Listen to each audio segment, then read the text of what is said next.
ఓం నమో భగవతే వాసుదేవాయ. ఆత్మబంధువులందరికీ నమస్కారం. 633వ నామం అర్చిష్మాన్ అంటే తేజోవంతమైన వాడు అని అర్థం. ఆ తేజస్సు భౌతికంగా ద్రవ్యాల మీద ఆధారపడి ఉన్నది. దాంట్లో ఇప్పుడు ఒక ఆయన తేజస్సు మనకు ఎలా కనపడుతుంది? భౌతికమైన వస్తువుల మీద, భౌతికమైన జీవుల ద్వారా మనకి తెలుస్తుంది. అది తెలుసుకుంటేనే, లేకపోతే శరీరాలు ఈ వస్తువులే మనకి కనపడతాయి, కానీ పరమాత్మ దర్శనం అవ్వదు. పరమాత్మ ఎలా ఉన్నాడు అంటే, ఎక్కడున్నాడు అంటే అంతర్యామిగా అంతటా ఉన్నాడు. కనుక ఆయన తేజస్సు భౌతికంగా ద్రవ్యాల మీద ఆధారపడి ఉన్నా దాంట్లో ఉన్నటువంటి వెలుగు అంతర్లోకాలకి సంబంధించింది. అంటే మరి దాంట్లో ఉన్నటువంటి వెలుగు అంటే చైతన్యం. ఆ చైతన్యం లేకపోతే వస్తువుకి ఉనికి లేదు, జీవుడికి చైతన్యము లేదు. వస్తువుకి చైతన్యం ఉండదుగా, కదలదుగా అంటే దాన్ని ఉనికి అంటారు. జీవుల్లో చైతన్యం అంటే కదలిక ఉంటుంది కనుక చైతన్యం అంటారు. ఈ చైతన్యమే అక్కడ వస్తువులో ఉనికి రూపంలో మన కంటికి అది కనపడి ఉపయోగపడుతోంది అంటే చాలు, దాంట్లో ఆయన చైతన్యం ఉన్నట్లే. ఆయన చైతన్యం లేకపోతే ఆ వస్తువు ఉపయోగపడదు, నిర్వీర్యం అయిపోతుంది. అది ప్రతిదీ కూడా మరి కంటికి కనిపించే ప్రతిదీ నశించేదే కదా, ఒకప్పటికి నశిస్తుంది. కనుక ఆ వస్తువు నశించిపోయింది అని అర్థం. చైతన్యం దాంట్లో లోపించింది. చైతన్యం ఉంటే చక్కగా ఆ తేజస్సుగా ఉంటుంది. మనిషి రూపమైన, వస్తువు రూపమైన ఏదైనా కూడా తేజస్సుగా ప్రకాశిస్తూ ఉంటుంది. మరి ఆయన తేజస్సు ఎలా కనపడుతుంది అంటే భౌతిక సృష్టి రూపంలో మనకు కనపడుతుంది తప్ప, ఆయన అంతర్యామిగా ఉన్నటువంటి ఆయన తేజస్సును చూడగలిగే శక్తి సామర్థ్యాలు మనకుంటే మనం ఈ భూమి మీద ఉండం, ఆయనలోనే ఉంటాం. ఆ తేజస్సు స్వరూపమే అయిపోతాం. కనుక అలా అయ్యేంత వరకు ఆయన తేజస్సు ఎక్కడుంది, ఎలా ఉంది, ఏమిటి, మనం ఎప్పుడు కూడా ఆ ధ్యాసతోనే, పరమాత్మ యొక్క ధ్యాసతోనే అన్నిటినీ చూస్తూ, అన్ని కర్తవ్యాల్ని నిర్వర్తిస్తూ, అందరిలోనూ చూస్తూ మరి ఆ ఆనందాన్ని, పరమానంద స్థితికి వెళ్ళాలి అంటే ఆయన్ని అనుక్షణం గుర్తులో పెట్టుకొని చూస్తుంటేనే మనకి ఆ దర్శనం అవుతుంది. మరి అటువంటి పరమాత్మని మనం తెలుసుకోవాలి అంటే ఆయన ఎటువంటి వాడు అంటే మలినం లేనటువంటి వాడు, నిర్మలమైనటువంటి వాడు. ఆ వెలుగు స్వచ్ఛమైన వెలుగు.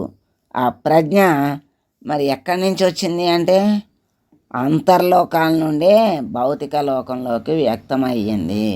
అటువంటి ఆ వ్యక్తమైనటువంటి చైతన్యమే ప్రజ్ఞ. ఆ ప్రజ్ఞగా, తేజస్సుగా మనకి తెలియబడుతోంది. అటువంటి నిజమైన వెలుగు ఏమిటి అంటే పరమాత్మే. మనలో ప్రతి క్షణము, ప్రతి అణువు ఉన్నది పరమాత్మ యొక్క చైతన్యమే. ఆయన యొక్క ఆజ్ఞతోనే, ఆయన శక్తితోనే నడుస్తూ ఉంటుంది జగత్తు.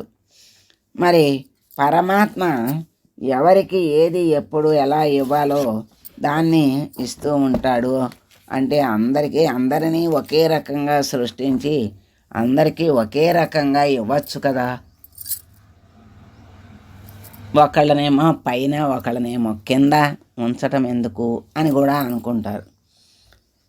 మరి ఒకే తల్లికి పుట్టిన బిడ్డలు కూడా మరి ఒకే రకంగా ఉండరు. ఒకే చేతికి ఉన్న 5 వేళ్ళు ఒకే తీరుగా ఉండవు. మరి ఎవరు ఒక తల్లి బిడ్డలైనా అందరూ ఒకలా ఉండరు కదా. ఎవరి సంస్కారాన్ని బట్టి, ఎవరి వాళ్ళ యొక్క మరి పూర్వజన్మ సంస్కారాలను బట్టి వాళ్ళు నడుస్తూ ఉంటారు.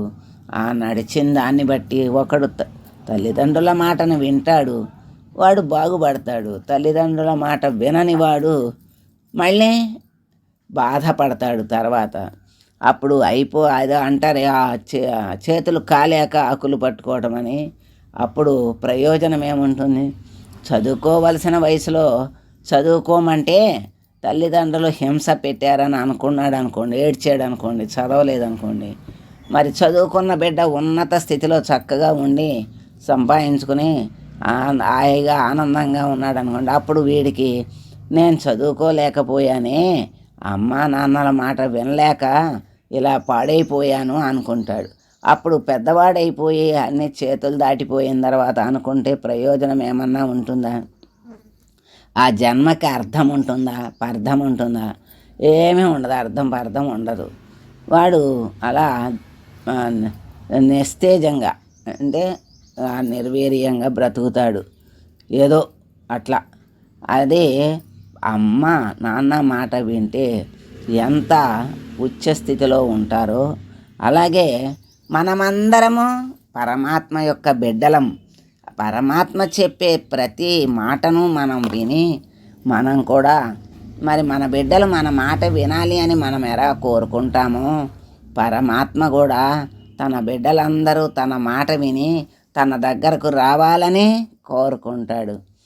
అలా మరి కోరుకున్న బిడ్డని వెంటనే దరి చేర్చుకుంటాడు. అంటే మరి మేము కోరుకుంటే ఎమ్మటే చేర్చుకోలేదే అంటే, నువ్వు దేనికి కోరుకున్నావో? కోరికల కోసం భగవంతుడిని ఆశ్రయించావా, భగవంతుడి కోసం ఆశ్రయించావా అనేది తేడా ఉంటుంది. మనం ఆశ్రయించామని మనం అనుకోవటం కాదు. అందుకే బాహ్యమైన కోరికలతో భగవంతుని ఆశ్రయిస్తున్న జీవుడికి పాపం ఆయన బిడ్డల కోరికల్ని తీరుస్తూనే ఉంటాడు. భౌతికమైన కోరిక కోరుకుంటే భౌతికమైన కోరికలే తీరుస్తాడు. మరి నువ్వే కావాలి నాయనా, నువ్వే దిక్కు అంటే ఆయనే లభిస్తాడు. మరి భగవంతుణ్ణి కోరుకుంటే మాకిన్ని కష్టాలు ఏమిటి అంటే, మరి మెరుగు రావాలంటే బంగారానికి ఏం చేస్తారు? ఎంత కొలిమిలో ఎంత వేడిలో దాన్ని కరగబెడితే ఆ మలినమంతా పోయి శుద్ధ బంగారం వస్తుంది. మరి అయ్యే కష్టాలు అనుకోకూడదు. పరమాత్మని యొక్క మరి పరీక్షలు అనుకోండి. కష్టాలంటే మరి కష్టాలు కూడా ఉంటాయి. మనం చేసిన పాపాలకి కష్టాలు వస్తాయి. పరీక్షలు అనుకుంటే పరీక్షలు, కష్టాలు అనుకుంటే కష్టాలు. పరీక్షలో నెగ్గాలి అనుకున్న విద్యార్థికి పరీక్ష ఒక సవాలుగా ఉంటుంది, కానీ దాన్ని బాధగా తీసుకోడు. దాని యందు శ్రద్ధాభక్తులుండి చదువు యందు ఉత్తీర్ణ అవ్వాలి అనే దృష్టిలో లక్ష్యంలో పెట్టుకున్నప్పుడు ఆ పరీక్ష పెద్ద లెక్కలో ఉండదు. వాడికి చక్కగా ఆనందంగా దాన్ని ఉత్తీర్ణుడవుతాడు. ఆ ఉత్తీర్ణత తల్లిదండ్రులకి ఆనందాన్ని ఇస్తుంది. అటువంటి స్థితిలో మనమున్నాం. ఆ విద్యార్థి స్థితిలో మనమున్నాం. భగవంతుడికి బిడ్డలుగా, విద్యార్థులుగా మనమున్నాం. ఆయన్ని గురువుగా తీసుకుంటే విద్యార్థులం, శిష్యులం. తల్లిదండ్రులుగా తీసుకుంటే బిడ్డలం. ఎంతైనా గురువైనా మరి తల్లిదండ్రులైనా పిల్లల యొక్క బాగోగుల్ని కోరుకుని వాళ్ళు వృద్ధిలోకి రావాలి, చూసి ఆనందించాలనే కోరుకుంటారు. అలా పరమాత్మ కూడా మనమందరము కూడా మరి అక్కడి నుంచి వచ్చినటువంటి వాళ్ళు మళ్ళీ అక్కడికి వెళ్ళాలని లక్ష్యం పెట్టుకుని పరమాత్మ మాటలను విని ఆ మార్గంలో నడిచి పరమాత్మని చేరుకోవాలి. అటువంటి పరమాత్మ ఎటువంటి వాడు?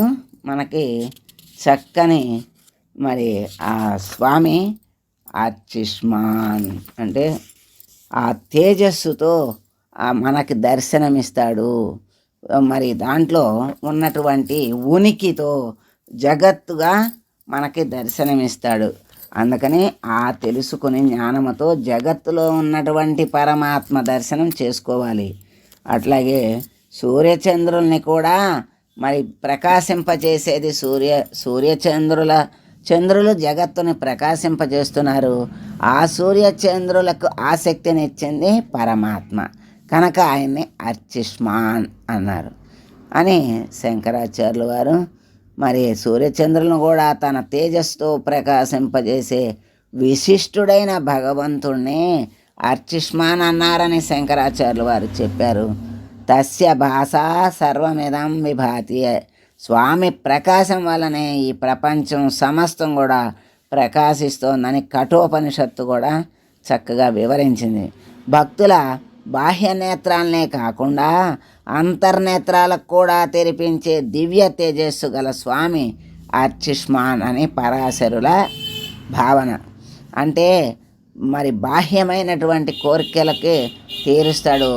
అంతర్నేత్రాలు అంటే జ్ఞాన నేత్రాన్ని కూడా తెరిపించేటువంటి దివ్య తేజస్సు పరమాత్మకు ఉంది కనుక ఆ పరమాత్మని మనకై మనము ఆ కంటిని తెరుచుకోలేం కనుక పరమాత్మని ఆశ్రయిస్తే ఆయన ఆ అంతర్నేత్రాల్ని తెరిపించి ఆ దివ్య తేజస్సుని మనకు అనుభవానికి తీసుకొచ్చి ఆయనలో కలుపుకుంటాడు అని పరాశరులు భావించారు. కంటికి వెలుగు ప్రసాదించడమే కాకుండా మరి అజ్ఞానం అనే అంధకారాన్ని కూడా పటాపంచలు చేసేటువంటి కాంతి స్వరూపుడు భగవంతుడు. వెలుగు కావాలి అంటే రాదు, చీకటి పోవాలి అంటే పోదు. దాన్ని ఏం చేయాలి? దీపం వెలిగిస్తే 2 పనులు జరుగుతాయి. చీకటి వెళ్ళిపోతుంది, ప్రకాశం వస్తుంది. ఆ ప్రకాశంలో ఉన్నది ఉన్నట్లు కనపడుతుంది. అప్పుడే ఉన్నది ఉన్నట్లు తెలుసుకోగల జ్ఞాని అవుతాడు జీవుడు. మరి సత్యచంద్రుల తీర్థుల వారు విశిష్టమైన కాంతి గల స్వామిని అర్చిష్మాన్ అన్నారు. జ్ఞానులు ఓం అర్చిష్మతే నమః అని స్వామికి అంజలి ఘటిస్తున్నారు. జ్యోతిషామపి తజ్జ్యోతి తమస పరముచ్యతే అని భగవద్గీతలో పరమాత్మ చెప్పాడు. అంటే జ్యోతుల్లో మరి పరమాత్మ సూర్యుడిని నేను అని పరమాత్మ చెప్పాడు. అటువంటి అర్చిష్మాన్ అయినటువంటి స్వామిని మనం అర్చిష్మాన్ అయినటువంటి పరమాత్మని వేడుకుంటూ, స్వామి నీ వెలుగులో నుంచి వచ్చినటువంటి మమ్మల్ని నీ వెలుగును తెలుసుకునేటువంటి జ్ఞాన మార్గాన్ని మాకు ప్రసాదించి అంతటా అంతర్యామిగా ఉన్నటువంటి నీ వెలుగును చూడగలిగేటువంటి సామర్థ్యాన్ని ప్రజ్ఞానాన్ని మాకు ప్రసాదించి దరి చేర్చుకో స్వామి అని వేడుకుంటూ మంగళం పాడదాం. మంగళం కౌసలేంద్రాయ మహనీయ గుణాత్మనే సర్వలోక శరణ్యాయ సాధురూపాయ మంగళం. ఓ